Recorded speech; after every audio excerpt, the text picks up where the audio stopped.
Seguimos esta conversación. Ahora también se incorpora Andreas Bernstein, presidente de la Fundación para la Cultura Urbana. Y la idea es, a partir de las conferencias y a partir del libro, que podamos conversar sobre varios aspectos del periodismo de García Márquez y, por supuesto, el estado del periodismo actual en América Latina. Voy a empezar con una pregunta para María Jimena, ¿no? María Jimena vivió un episodio personal muy importante. Su hermana fue asesinada en labores periodísticas en el Magdalena Medio en 1990.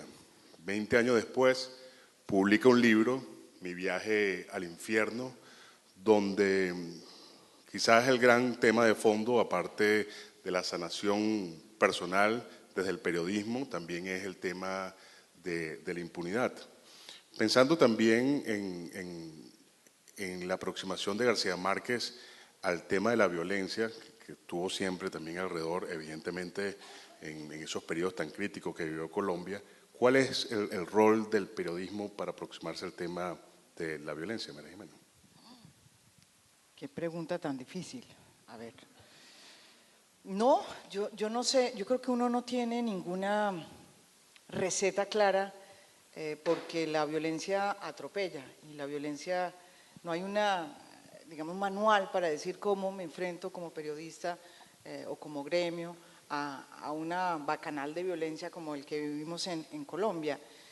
Yo lo único que sí sé es que los periodistas en Colombia en ese momento reaccionaron poniendo sus vidas. Muchos murieron en esa tarea, sin saber que uno terminaba ahí. Y me parece eso un poco absurdo. Quiero decirle que uno tiene que tener unos linderos lógicos. El periodismo no nos puede costar la vida. Y yo creo que esa es una de las aspiraciones por las cuales si Gabo viviera, por eso si Gabo viviera hoy, sería el primero y el más interesado en que hubiese un proceso de paz en Colombia. Gabo, durante toda su vida, siempre estuvo en todos los procesos de paz. Que le costó eso, que lo llamaran de todo, pero siempre estuvo metido en todos los procesos de paz porque en el fondo era un poco la salida a parar ese bacanal de violencia.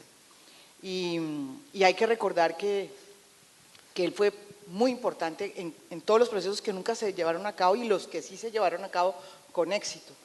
Y eso yo lo recuerdo siempre porque él siempre le decía a uno, Gabo siempre decía, mire, Colombia no puede vivir en guerra y el periodismo tiene que ser un periodismo normal, ¿sí? Y la única razón para que, digamos, o la única vía para que esto vuelva a la normalidad es encontrando una paz. Y él fue muy audaz, fue muchísimas veces a unas fronteras que nadie fue. García Márquez se entrevistó, yo creo que, bueno, con mucha gente de los guerrilleros del M-19 en México, cuando eso era casi digamos, considerado un crimen, ¿sí? Él lo hizo.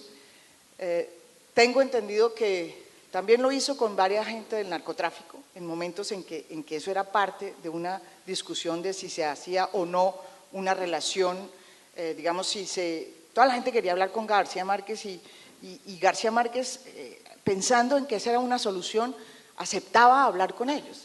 Desde su punto de vista era muy importante y él era un avalador, digamos, de esos procesos de paz. Él también lo hizo.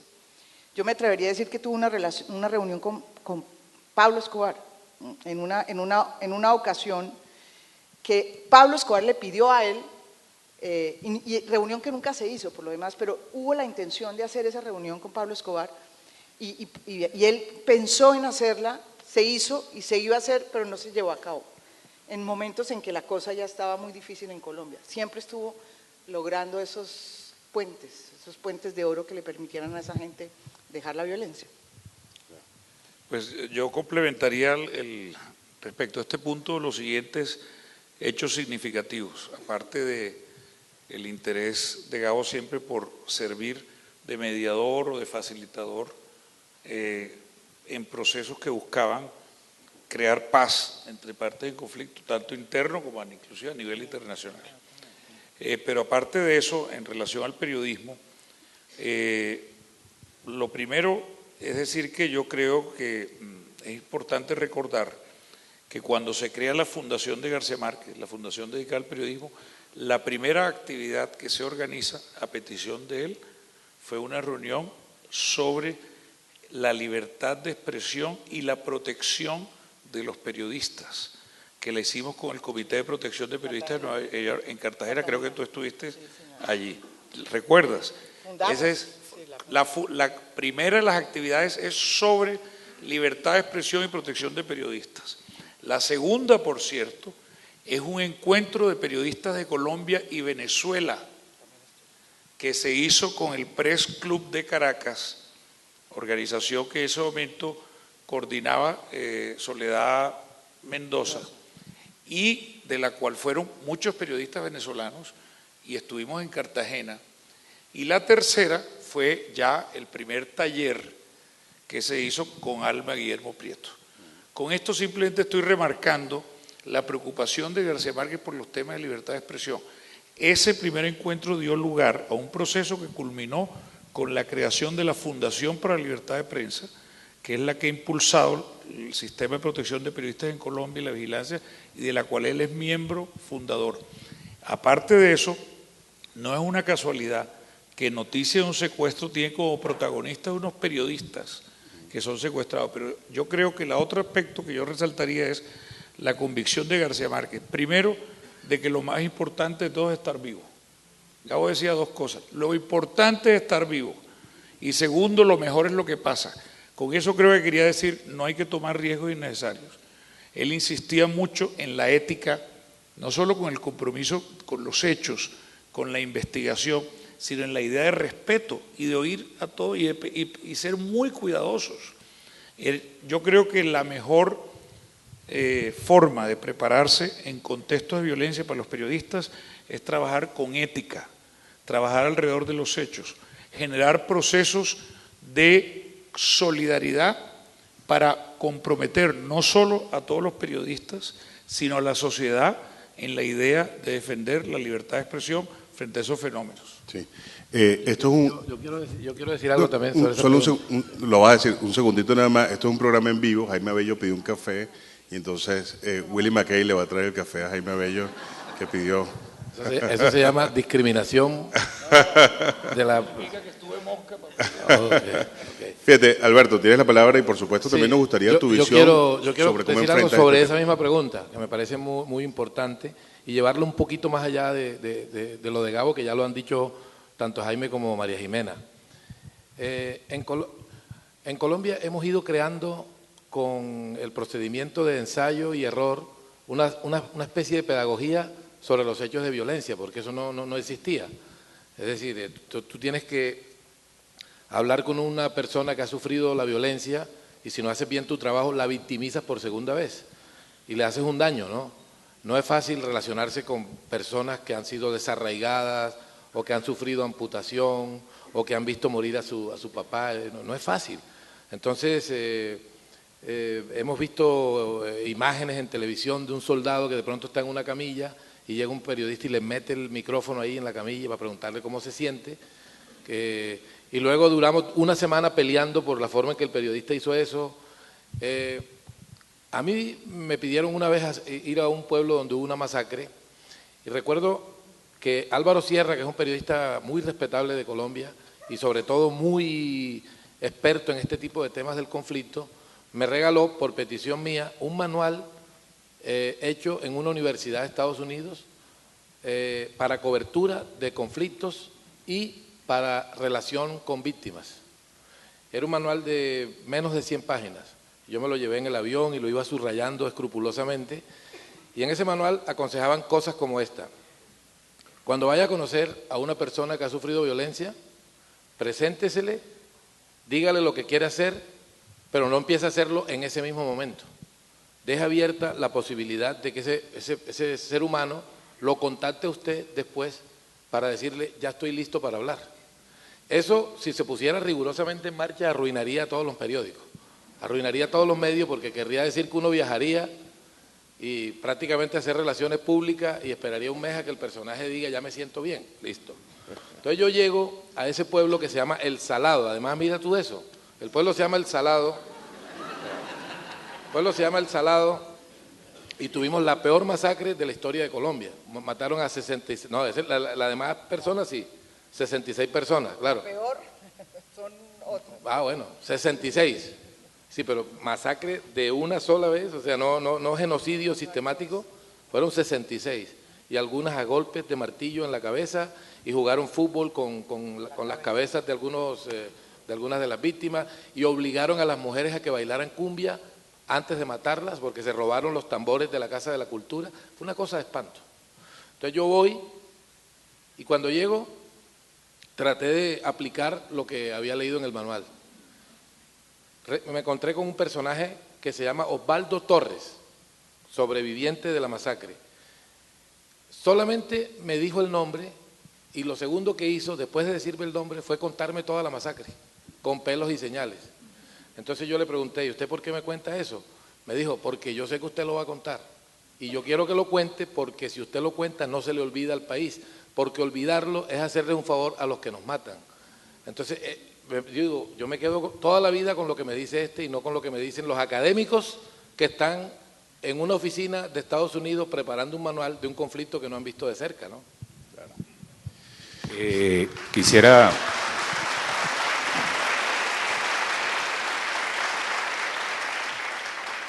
Sí, bueno, oyéndote hablar de esto de la masacre del Salado y dijiste pocas cosas, tiene que haber sido algo tremendo. Cuando tú escribes y tienes todos esos datos, llega un momento en que tú tienes que escoger cuáles vas a dejar y cuáles vas a continuar.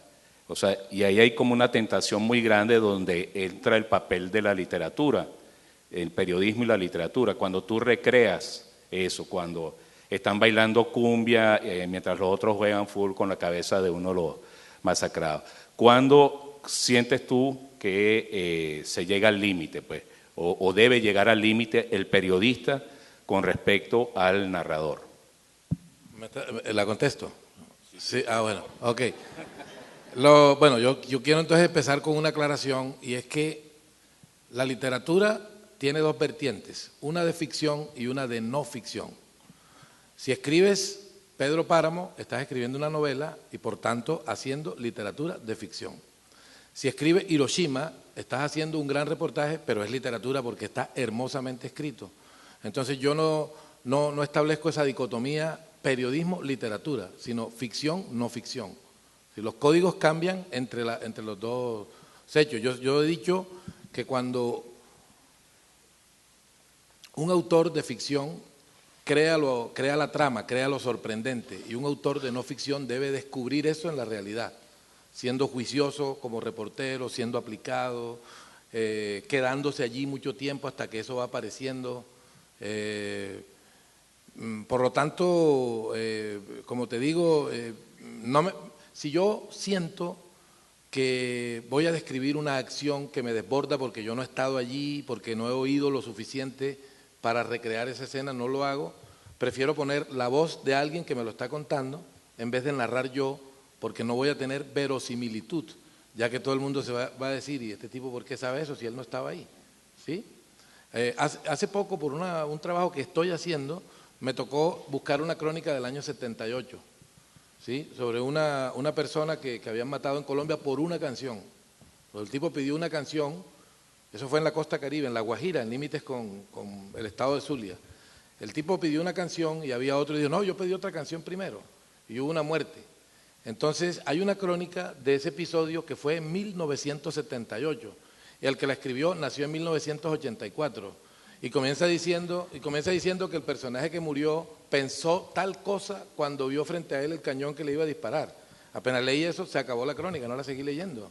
Porque dije, no, tiene huevo este hijo de puta porque, o sea ¿cómo así que me va a poner a...? Sí, no. Sí, María Jimena. Yo tengo lo que tú estás contando, lo que Alberto está contando, me acuerda de una anécdota, no una anécdota, una cosa dramática que me pasó cuando le hice una entrevista al Alemán, que es uno de estos paramilitares que salieron hace poco de la cárcel y que fue condenado por muchísimas masacres muchas de las cuales también decimos que las víctimas que ocurrieron en la masacre terminaron las cabezas siendo parte de los juegos de fútbol. Lo que dice él y lo que dice Alberto es cierto. A mí lo que me impresionó fue realmente que los periodistas en Colombia ya no nos importa la precisión en términos de las masacres. Y a mí me asustó mucho porque fíjese lo que me pasó. Llego yo a esta entrevista, la primera entrevista que él daba, todos muy nerviosos, y lo primero que le hago yo de pregunta, le hago la pregunta, le digo, bueno, usted es famoso, señor Alemán, porque usted cortó la cabeza de un señor, de un cabo, por eso es que estaba en la cárcel, por eso pagó la cárcel que pagó, la cabeza rodó y fue parte de un partido de fútbol que hicieron sus tropas. Y me dice el tipo en cámaras, ¿sí? Un asesino de quinta categoría, pues. Y dice, no señora, eso no fue así. Le dije, ¿cómo así que no? Yo cogí el machete, yo sí estaba un poco asustado, las tropas estaban como molestas con unos señores que estaban ahí protestando, y en un momento dado, alguien sacó el machete, le hizo hacia la cabeza del señor rodó por allá, yo fui y la recogí, ¿sí? Yo fui y la recogí y la puse otra vez con el cuerpo. Pero nunca jugamos fútbol. Miércoles. Mi pregunta es… ¿Código ético? ¿El tipo tiene su código? No, mi pregunta es, nosotros hicimos toda una mitología alrededor de que él sí jugó fútbol con esa cabeza. Mi pregunta es, ¿hasta dónde vamos haciendo nosotros literatura con esta realidad tan dramática y se nos vuelve… Pero ahí te quiero decir algo. Se nos vuelve, verdad, una mentira. O sea, Sí. precisión. Uno siempre tiene la precisión. Él se molestó. La ética del señor a mí me molesta. Tiene su código ético el tipo. Pero nosotros también debemos mira, tenerlo. Sí, ponme atención. La zona de Colombia donde los hechos hacen sucesos, donde los hechos hacen tránsito más rápidamente hacia lo mítico es la costa Caribe. Entonces tú vas a un lugar donde pasó algo y un año después ya el hecho se ha deformado. O sea, la chismografía lo ha vuelto otra cosa. Pero este ni siquiera llegó al Caribe. Ponme atención. Fui a hablar hace 2 días con Jorge Orlando Melo, que es historiador, es riguroso, es supremamente riguroso. Y me mostró un recorte de periódico de una crónica del año 69, 1969, donde presentaban a Lucho Barranquilla, un famoso narcotraficante de aquellos años, que estaba emergiendo, que estaba volviéndose una leyenda, ¿no? Entonces, una página del periódico El Tiempo decía que era un tipo que había matado a no sé cuántos, estaba el expediente, que había llevado hacia Estados Unidos tantas toneladas de marihuana, todo lo que había hecho. Y en un pasaje dedicado a describir su infancia, decían que había sido lustrabotas, que había embolado zapatos para mantenerse cuando era adolescente. Y el tipo mandó una carta al Tiempo histérico diciendo, no, yo nunca fui lustrabota, yo nunca he sido lustrabota. Entonces, ojo, no es que, o sea, los periodistas en Colombia todos estamos locos, pero la realidad está más loca que nosotros. No, estoy totalmente de acuerdo. Sí. Estoy totalmente de acuerdo. Mire, Sí. Me acuerda que el hijo de Pablo Escobar, cuando yo lo conocí, que dijo, ustedes están errados conmigo. Yo no soy ningún asesino, yo no he matado a nadie, no, porque decían que había matado a un capitán de la policía. Yo no he sido ningún asesino. Ahora, sí me metí en el negocio del narcotráfico, pero narcotraficante sí, pero no asesino. Muy bien, código ético. O sea, código ético. vamos a, utilizando las referencias del libro, quiero, cuando uno lee a García Márquez, y quizás nos ha pasado a todos, uno lee y es muy fácil calificarlo de genio, de genial, de algo realmente una obra que uno puede disfrutar, pero que sabe que difícilmente habrá mucha gente que pueda reproducir lo que es capaz de generar alguien como García Márquez en su trabajo, ¿no? Sin embargo, en uno de los primeros ensayos, Dazo Saldívar dice que, bueno, en su periodo de formación, Gabriel García Márquez no siempre escribió bien. Evidentemente siempre tuvo un talento, pero él aclara que, bueno, tuvo un periodo de búsqueda, de formación. Yo me pregunto, Jaime, si García Márquez quizás estuvo consciente de eso ya en su madurez, y la fundación y el trabajo de tratar de enseñar a una nueva generación parte de una filosofía de que el oficio del periodismo y el arte de escribir se aprende. Yo estoy seguro que Gabo es consciente de que cometió errores o fallas en algún momento, y es interesante decirlo. Lo primero es que él valoraba en los talleres de periodismo la idea de que había que ensayar, correr el riesgo del fracaso y a partir de ahí buscar soluciones. Entonces, los talleres no son solo para hacer las cosas bien, los talleres son precisamente espacios para equivocarse, y él mismo en este libro trae también su discurso, además en la versión completa, no la versión editada, que es la que ha circulado, el año 96, ante la Asamblea de la Sociedad Interamericana de Prensa en Los Ángeles, en que dice que los talleres son los espacios para justamente los laboratorios donde cometer los errores antes de ir a hacerlos en la realidad. Lo segundo, diría yo, es que el Gabo joven, que se permitió ciertas licencias literarias, que él mismo reconoció, como en el caso, por ejemplo, de Caracas sin agua, que posteriormente reconoció que el personaje del alemán que se está afeitando con jugo de durazno era el mismo. Digo, pero ese es un Gabo sin duda, es decir, imbuido de la pasión de escribir, de la facilidad narrativa, de la búsqueda expresiva, etcétera, pero es muy distinto al García Márquez que crea la Fundación, que es un hombre maduro, cuidadoso, que ya es un hombre público, que ha sido tergiversado muchísimas veces, que le han hecho entrevistas fatales que no transmiten su pensamiento, por lo cual él es renuente a que lo entrevisten, o que llega a la conclusión de que realmente la ética se ha convertido en un tema gravísimo, y en un tema, fíjense una cosa muy interesante, aquí hay una cita justamente de ese García Márquez maduro, que ya en el año 82, 83, cuando está en lo de la creación del otro, dice lo siguiente. Le pregunta Darío Arizmendi, a quien hemos citado más de una vez hoy, oye esto, mire dos cosas. Le dice: Gabo, excúsame mi impertinencia, insistes en cambiar todo lo que tienes por irte a joder en un periódico. Y él contesta: entonces, ¿qué quieres? ¿Que me convierta en un viejito de pantuflas y me encierre en un cuarto para que no se me escape el aroma de la fama? No, voy a regresar a Colombia a trabajar y estudiar la fecha de salida. Quiero vivir donde más se vive, en la redacción de un diario.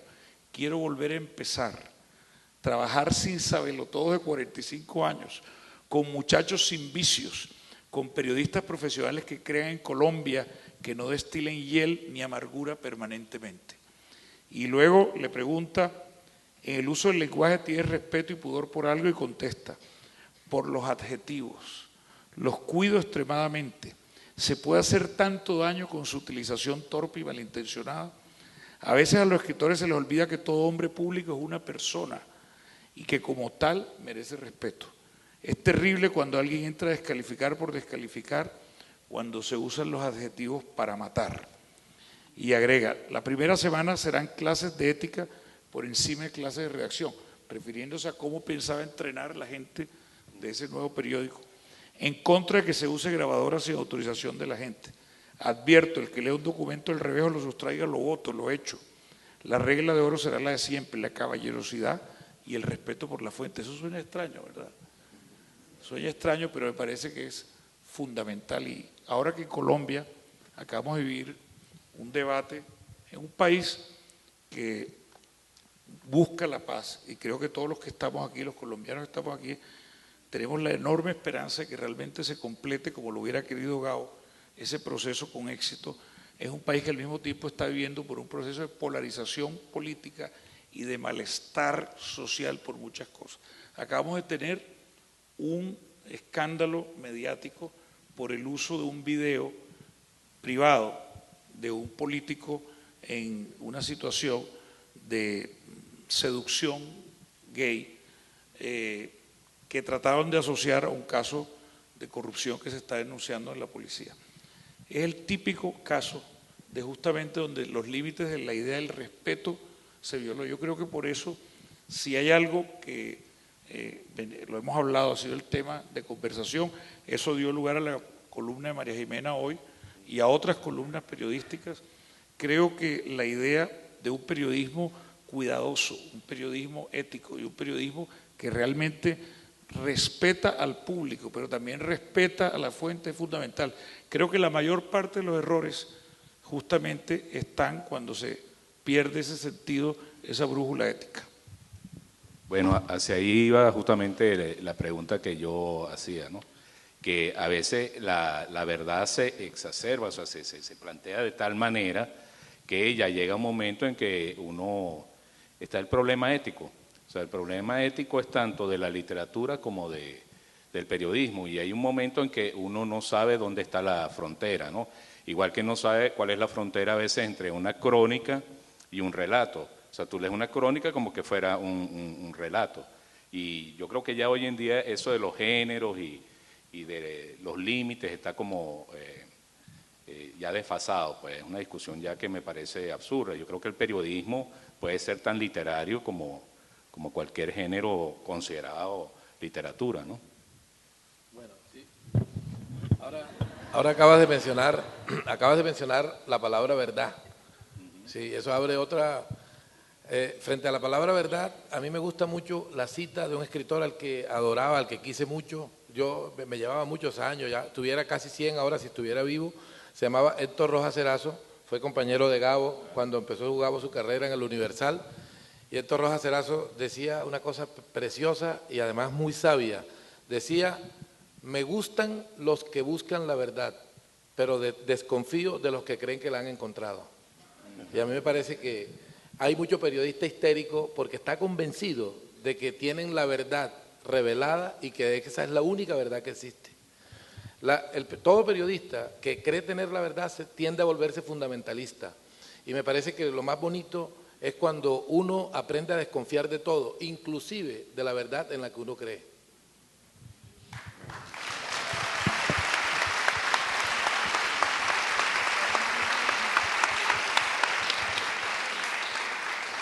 Bueno, yo creo que si Gabo viviera hoy en Colombia, y yo creo que en el mundo, estaría convertido, o sea, estaría en una situación muy dramática porque la situación de la profesión en general no solamente está amenazada por las nuevas plataformas y por los cambios en la manera como se transmite los mensajes y la información, sino porque hay una falta de ética profesional impresionante. Lo que pasa en mi país pasa también en muchos otros lugares.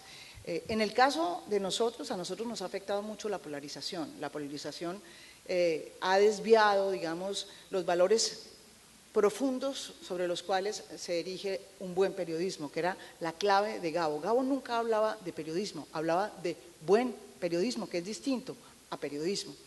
Buen periodismo significa tener estándares de periodismo, ¿sí?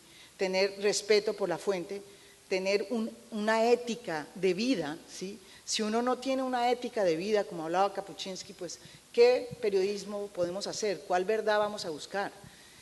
Y sobre todo, que el periodismo que se haga sea un periodismo en beneficio del bien común, que es otra de las cosas que también Gabo planteaba mucho y que además la Fundación ha tratado de impulsar con toda esta cosa de Kapuscinski, en fin, que ha sido fundamental, recordarnos lo importante que es hacer periodismo y por qué hacemos periodismo, que era lo que siempre Gabo decía.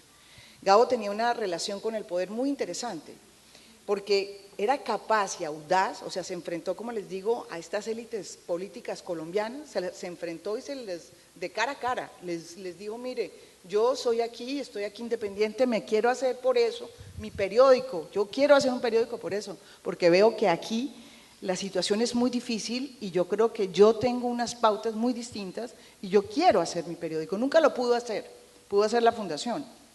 Pudo hacer la Fundación, que era su sueño, pero a él se le convirtió en una obsesión eso, precisamente porque sabía que había que cambiar una serie de cosas que tienen que ver no solamente con una ética del periodismo, sino con una ética pública. Y yo creo que ese es el meollo de lo que nos está pasando a nosotros, lo que En mi caso, en Colombia, lo que nos está pasando es que los estándares de periodismo se están haciendo exactamente igual a los estándares que se utilizan para hacer política en mi país, y eso es muy corrupto. ¿Sí? Eso es una corrupción impresionante. Y nosotros, en lugar de pararnos y decir, como decía Gabo, yo quiero hacer el otro, nos hemos ido metiendo en esa misma línea. Y yo creo que es un momento muy importante para recordar a Gabo, aquí en Colombia, porque Gabo tenía esa capacidad de decirnos, oiga, no, por ahí no es, ¿sí? Nos haces falta, Gabo. Sí. Sí. Ángel, yo también quiero café. ¿También quieres café? Yo también quiero café, Ángel. Y María Jimena también quiere café. Están quiero repetir. pidiendo café. O sea, Oye, pero delante, eso no es como una falta de respeto. ponte serio, por favor. Oye, yo quisiera decir algo que estaba pensando en ese legado y en esa inspiración que Gabo nos ha dejado, que le corresponde en parte a los trabajos de la Fundación y sus grandes redes, porque la Fundación es un nodo de redes de las cuales muchos periodistas venezolanos han hecho parte. Y ahora recuerdo, yo creo que hay varios aspectos. Uno, ese de la ética fundamental. Segundo, qué interesante lo que les leí, lo de que no quería ni editoriales ni comentarios, sino él lo que quería un periodismo basado en hechos, es decir, crónica y reportaje, pero lo que le interesaba era la noticia, las historias. Más aún, si uno lee sus columnas, en el fondo sus columnas son relatos tienen mucha reportería La otra cosa que es importante es que García Márquez fue un experimentador, un hombre que le gusta, y eso es muy relevante, y el tema de este foro o coloquio es las lecciones del García Márquez, periodista, y en relación al periodismo y la literatura. Pues García Márquez, fíjense esa historia de inventándose el periódico más pequeño del mundo, un gratuito en 1951, eso anticipa una cantidad de tendencias, y a él le encantaba, y esa idea de proponer un periódico que no, como lo vuelvo y repito, el otro con esas características tan singulares. Entonces es muy importante rescatar esa idea de que el periodismo contemporáneo tiene que innovar. Aquí en Venezuela hay casos interesantes de innovación que se están dando a través del periodismo basado en medios digitales y redes sociales. Quiero celebrar eso. Quiero celebrar que un premio de periodismo que se inspira en Gabriel García Márquez, que es el que damos en Medellín, el año pasado haya tenido como ganadores al grupo de periodistas que trabajaba en Últimas Noticias y que hizo la cobertura de los hechos de febrero.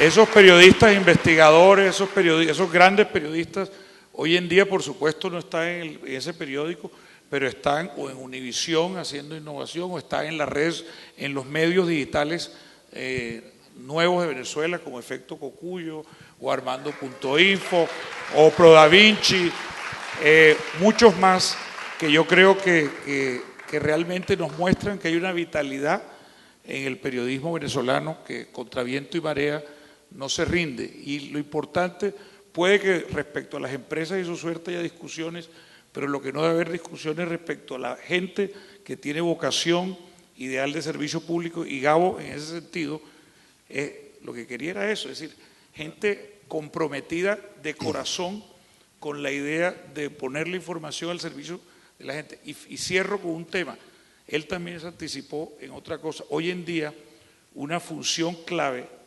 de quienes trabajan en periodismo en un contexto en que por las plataformas digitales hay una enorme movilidad y volatilidad de las audiencias, es cómo enganchar al lector, cómo cultivarlo, cómo desarrollarlo, cómo seducirlo, cómo atraerlo para fidelizarlo, que eso es más urgente porque antes la fidelización estaba impuesta por la rutina de salir a comprar el mismo periódico todos los días. Hoy en día la gente escoge desde su celular entre una cantidad de opciones que están en unas cuentas como flujos de información como los de Twitter, etcétera. Sí. Entonces, allí me pregunto, yo creo que Gabo, pese a todos los problemas, ante todo hubiera sido un Gabo, y los García Márquez que están por venir jóvenes, son gente que lo que va a hacer es tratar de ver qué puede hacer en las circunstancias actuales. Acuérdate que él, surgió bajo censura. Él surgió en un ambiente mucho más pobre, mucho más cerrado y sin embargo sacó adelante esa vocación y le sirvió además de fuente para una cantidad de inspiración en literatura y en muchas dimensiones de su vida pública, como, no solo como investigador y contador de historias, sino como decíamos, como educador, como ciudadano y como emprendedor. Sí. María Jimena nos puso en la mesa una palabra importante que es poder y la relación con el periodismo. Del siglo XX, un siglo donde hubo los llamados intelectuales comprometidos, también hubo el llamado periodismo militante.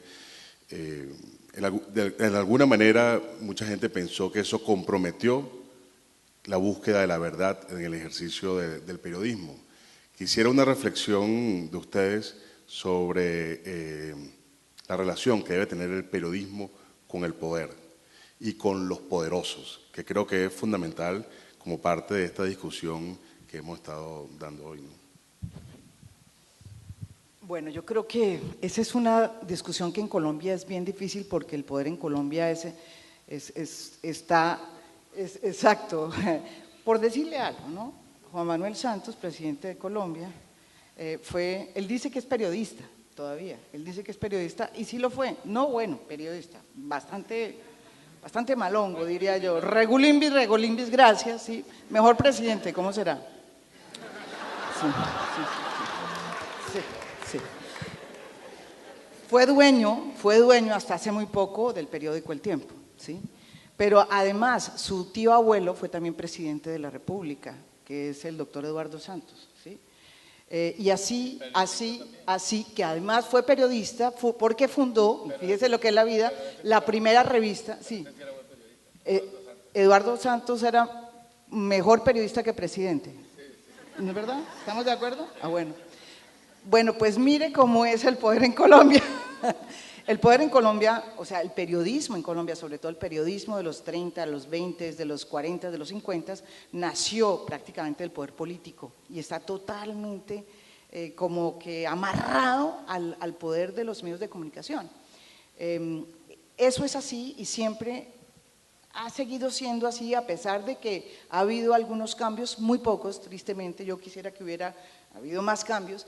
Y Gabo, que sabía muy bien cómo era esto, por eso la pelea de Gabo tan interesante. Gabo es el primero que rompe, dice, hombre, esta relación tiene que ser una relación más honesta, una relación más independiente. Y le cuesta porque se enfrenta con la política, que es a su vez los mismos que manejan los medios de comunicación. Entonces, en mi país eso se entiende de manera distinta. En otros países yo creo que esas relaciones son acaso menos estrechas y se pueden establecer escenarios distintos. Ahora bien, haciendo esa diferencia, yo sí creo que pese a todo, cualquiera que sea la relación con el poder, un periodista tiene que tener una independencia frente al poder. Uno puede, por ejemplo en mi caso, tener esta pasión impresionante porque haya paz en este país, y si hay un presidente como Juan Manuel Santos que tuvo la audacia de decir, hombre, nos vamos a hacer un proceso de paz y este proceso va a funcionar, hombre, yo le apuesto a ese presidente. Sin embargo, su gobierno, seré una crítica independiente, una crítica dura frente a cosas que, como en la política, pues uno puede no estar de acuerdo, o en la forma de hacer política. Eso es una cosa que en Colombia es muy difícil. Yo no sé si tú piensas lo mismo, pero a mí me parece que ser independiente en un país como Colombia, del poder político, es casi una audacia. Es una audacia que le cuesta a uno muchas cosas, porque realmente lo que está pasando es que son los periodistas que no son independientes, que tienen contratos con los gobiernos, que tienen cierta cercanía con los gobiernos, los que reciben los mejores sueldos y los que están mejor empleados. Yo diría, tal como lo veo, que es cierto que en Colombia y en muchos países el periodismo hasta ahora se asumió desde el punto de vista sobre todo de los medios y como un factor de poder. No cabe duda que en provincia, por ejemplo, el periódico líder de cada ciudad era un periódico que pertenecía a una casta política, del cual salían senadores, salían congresistas, o la emisora de radio, o la televisión. Realmente el periodismo siempre ha estado en la contradicción de que sus dueños, los dueños de los negocios en los cuales el periodismo encuentra el espacio de trabajo, son gente que tiene intereses económicos y políticos muy fuertes. Eso fue así hasta ahora. Se está produciendo un cambio importante a nivel mundial porque el entorno de la digitalización de las relaciones económicas, las relaciones sociales, en general de las relaciones humanas, ha hecho lo que se llama el fenómeno de la disrupción de los modelos de negocio en muchos campos, la industria del disco, la industria editorial, la educación ya está empezando a vivirlo, y en los periódicos y en muchos medios también ya se vivió. Es decir, la semana pasada un periódico tan importante como el Independent dice: nos vamos solo a la red, en fin. Entonces yo creo que el futuro va a ser muy distinto. Todavía no sabemos cuál es el modelo de negocios para asegurar los ingresos para sostener un periodismo que al fin al cabo es costoso, investigativo, de calidad, etcétera. Pero lo que está claro, creo yo, es que en la medida en que el poder de la comunicación ya no es solo de los medios y los periodistas, sino está en manos de cualquier persona, está en manos de los propios políticos, el de los propios anunciantes. Es decir, hoy en día una estrategia de comunicación la hace cualquiera, y de hecho la están haciendo. O hay fenómenos como lo que hemos vivido en algunos países, es decir, que el aparataje comunicacional de los estados se hace o abiertamente o por debajo de cuerda, pero tienen la claridad de que la comunicación es un elemento de la política. Entonces, en ese contexto, la única esperanza del periodismo es servir de contrapoder. Es lo único. Yo no veo un contrapoder afiliado a simplemente la magistratura de los hechos, es decir, a buscar, cuando todo el mundo desconfía de todo, porque en esto de las redes lo que además cunde es la desconfianza y las críticas y tal. Entonces acusan a los periodistas unas cosas de sesgo, etcétera. Pues el periodismo se tiene que erigir en una magistratura de los hechos, recuperar la credibilidad o consolidar la credibilidad, haciendo que la gente diga realmente donde puedo encontrar hechos fieles a la realidad, investigados y analizados en esta. Entonces serán a lo mejor no medios enormes, sino muchos medios como los que están surgiendo, basados pues, es decir, lo que todavía sabemos es que hay muchas, es decir, las formas de financiamiento son complejas. Está empezando a darse, por ejemplo, unas modalidades de periodismo financiados sin ánimo de lucro por organizaciones independientes, alianzas entre organizaciones sociales y periodistas. Los autores, como es el caso de Alberto, están creando, por decirlo así, una marca propia con su trabajo. Lo que estamos es en una era de cambios, pero yo sí estoy convencido de que el futuro del periodismo está en distanciarse del poder y ganar la confianza del público con la fidelidad estricta a los hechos en su trabajo informativo. Disculpa, Alberto. Yo quería agregar algo. Estoy totalmente de acuerdo con lo que han dicho tanto Jaime como María Jimena. Lo suscribo con una mano sobre la Biblia y la otra sobre una plancha caliente. Solo agregaría una cosa, y es la siguiente. Una herramienta que le da mucho poder al periodista es la transparencia y la limpieza. Un periodista que se ensucia las uñas es un periodista al que se le empieza a creer poco hasta que se llega a no creerle nada, ¿no? Yo siempre he visto con una indignación más bien sorda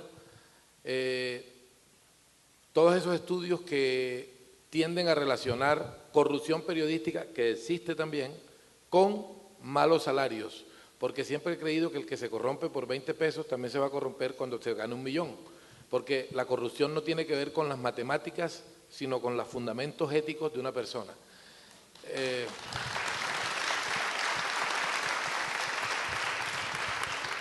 El año pasado salió en Colombia un libro del que me siento honrado de aparecer, también aparece María Jimena.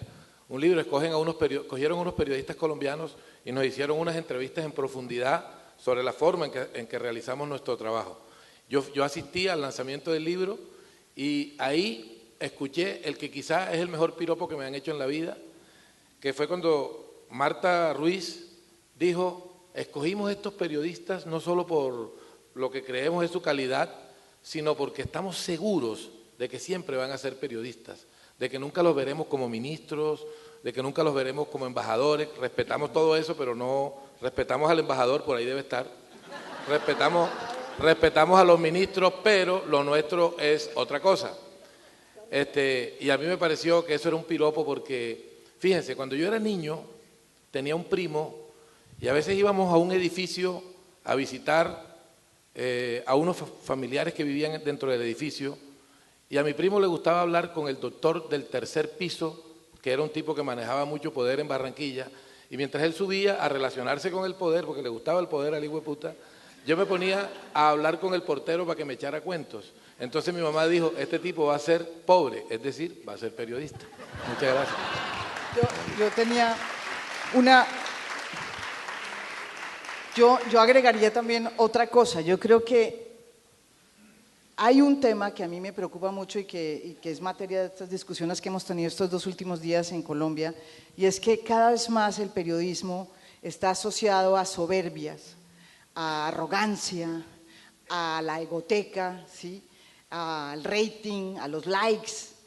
Y yo creo que hay que volver otra vez a ese periodismo fundamental que es responsabilidad ética, servicio a la comunidad, ¿no es verdad? Que yo creo que es el periodismo que le sirve a cualquier país, en el fondo, y que estas nuevas plataformas que producen likes, que producen egos inmensos, no tanto los medios, sino los propios periodistas, ojo con las marcas, no en el caso de Alberto, no, pero yo le temo a las marcas, les temo profundamente a estos tipos que piensan que por tener una cantidad de twitters o de trinos son los dioses de las redes.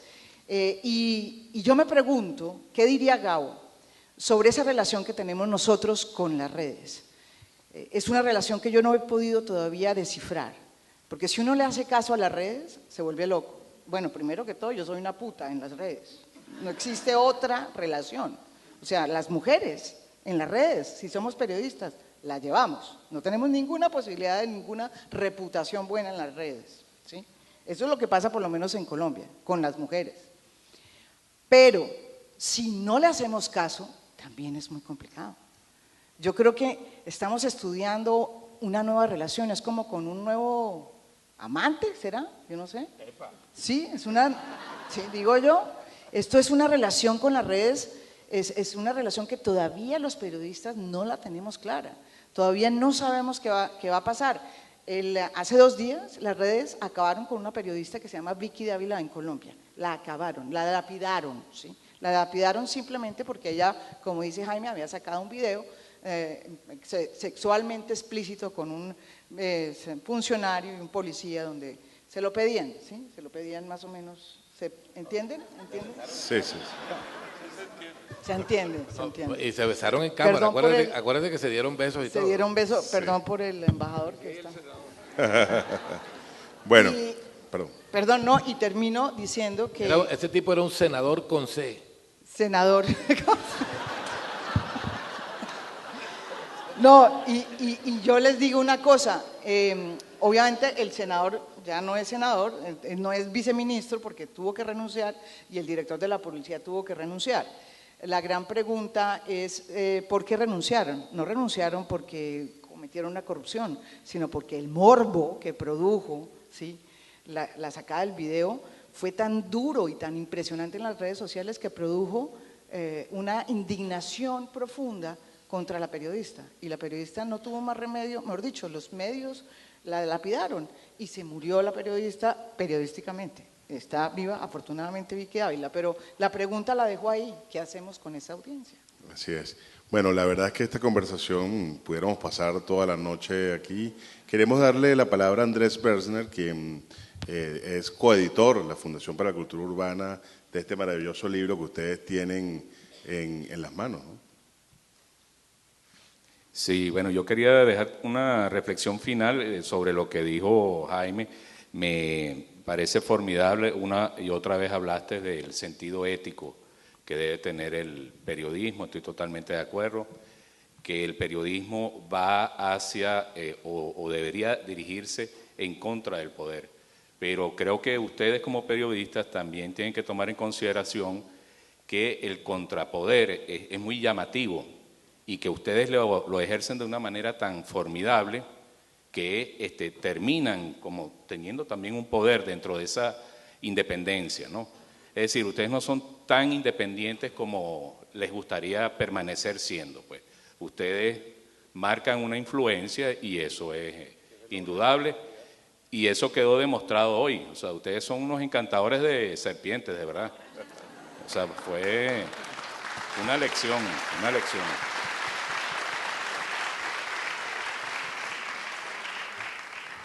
¿Tienes? Sí, bueno, voy a presentar ya el libro, ¿no? Lo vamos a bautizar y lo vamos a bautizar con pétalos amarillos como le gustaba al Gabo. Sí. Bueno, creo además, y ahí se te sale lo buen periodista, tú señalabas que este es el primer homenaje que se le hace al Gabo en Venezuela después de su fallecimiento. Hubo una exposición fotográfica que duró creo que 3 horas nada más y no estaba dirigida solo al Gabo, sino sobre todo a Aracataca. Pero no recuerdo que se haya hecho un gran homenaje. Este ha sido y de verdad fue de lujo.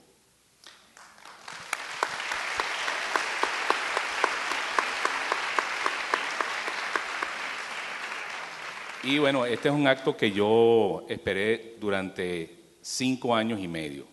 No porque fuera un acto que yo quisiera que fuera sobre el Gabo, sino fue el inicio del proceso con la intervención de las empresas Econoinvest que hizo que la Fundación para la Cultura Urbana desapareciera, pues. Y entonces fue que resolvimos fundar la Sociedad de Amigos de la Cultura Urbana.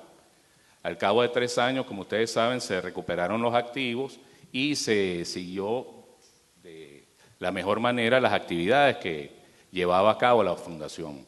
En ese sentido, contamos con la colaboración de la Fundación García Márquez de Nuevo Periodismo Iberoamericano, ¿no? Con la visita de John Lee Anderson, por ejemplo, ¿no? Entonces, lo de las alianzas es de verdad no solo luchar contra el poder, sino aliarse, no ser un Robin Hood, sino tener ese tipo de alianza. Yo creo que eso es bien importante. Y bueno, me emociona que hayamos llegado a ese momento en que ya la sociedad de amigos va a pasar a un segundo plano y retomamos la Fundación para la Cultura Urbana. Y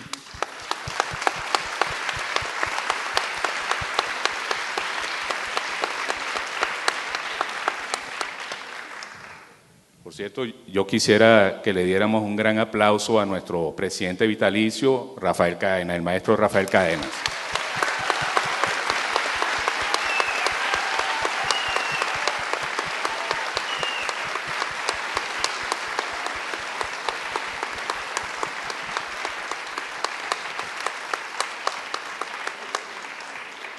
Gracias, Rafael. Tú siempre presente en todos los eventos culturales, en todos.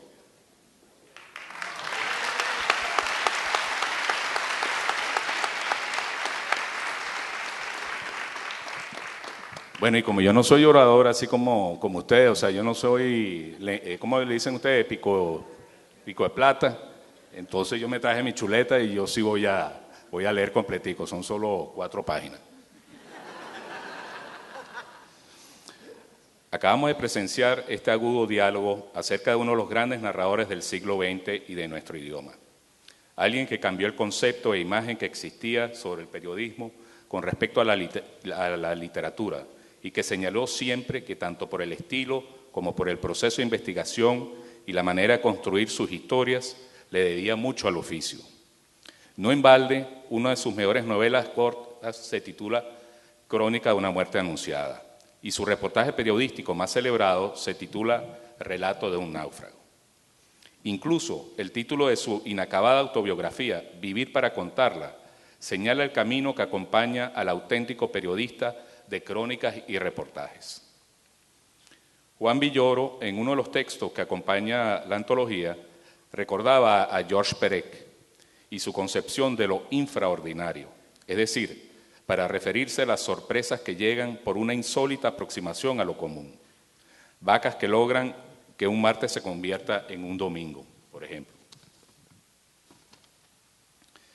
Redescubrir lo cotidiano tiene para el Gabo un sentido ético.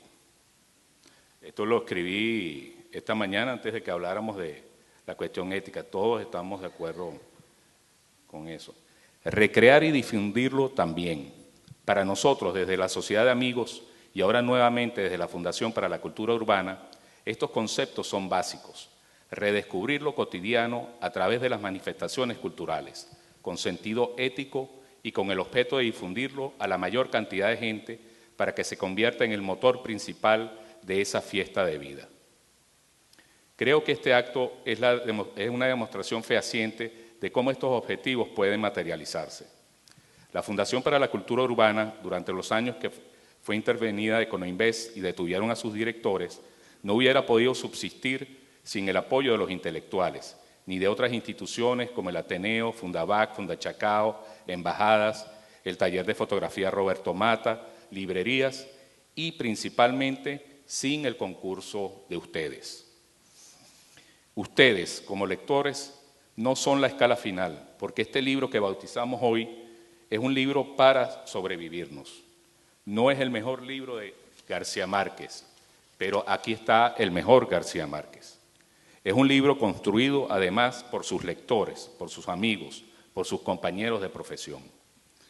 Me complace que el reinicio de la parte editorial de la Fundación para la Cultura Urbana se haga con una coedición, buscando alianzas, tal y como nosotros hicimos cuando la Sociedad de Amigos de la Cultura Urbana fue en su rescate. Al menos una tercera parte de los 18 títulos publicados se hicieron bajo estas condiciones.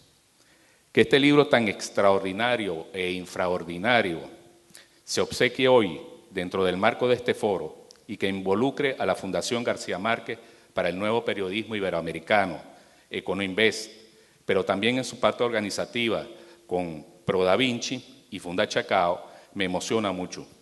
Y más tratándose del Gabo, el primer escritor latinoamericano que leí, aparte de los venezolanos, y cuya lectura me impulsó a estudiar comunicación social en vez de letras.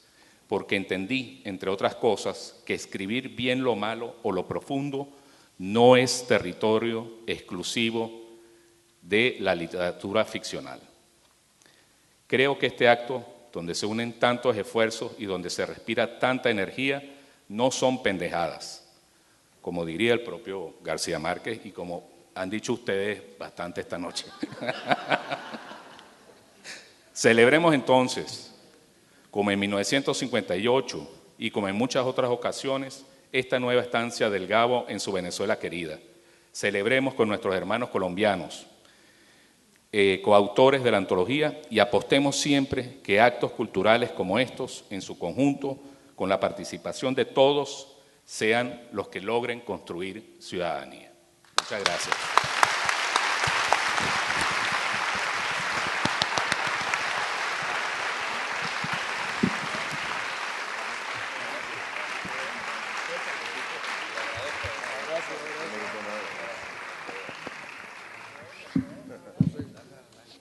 Bueno, la tradición en Venezuela es que se bautiza el libro y se va a bautizar, lo tienen que abrir y, por supuesto, con flores amarillas, ¿no? No que tiene que ser de otra manera. Como si fueran mariposas. Como quieran, adelante pues. Yo tuve un profesor que tiraba los exámenes. Queda oficialmente bautizado el libro. Felicitamos a Andrés Werner, presidente de la Fundación para la Cultura Urbana, Alberto Salcedo Ramos, Jaime Abello Banfi, de la Fundación Nuevo Periodismo Iberoamericana, María Jimena Duzán, por habernos regalado esta noche. De verdad, estas dos fundaciones, es muy importante el trabajo que están haciendo y nosotros también desde ProDaVinci lo vamos a apoyar. Y aquí, por supuesto, muchas gracias al Centro Cultural Chacao y todos los que hicieron posible que esta noche estuviéramos aquí. Muchas gracias.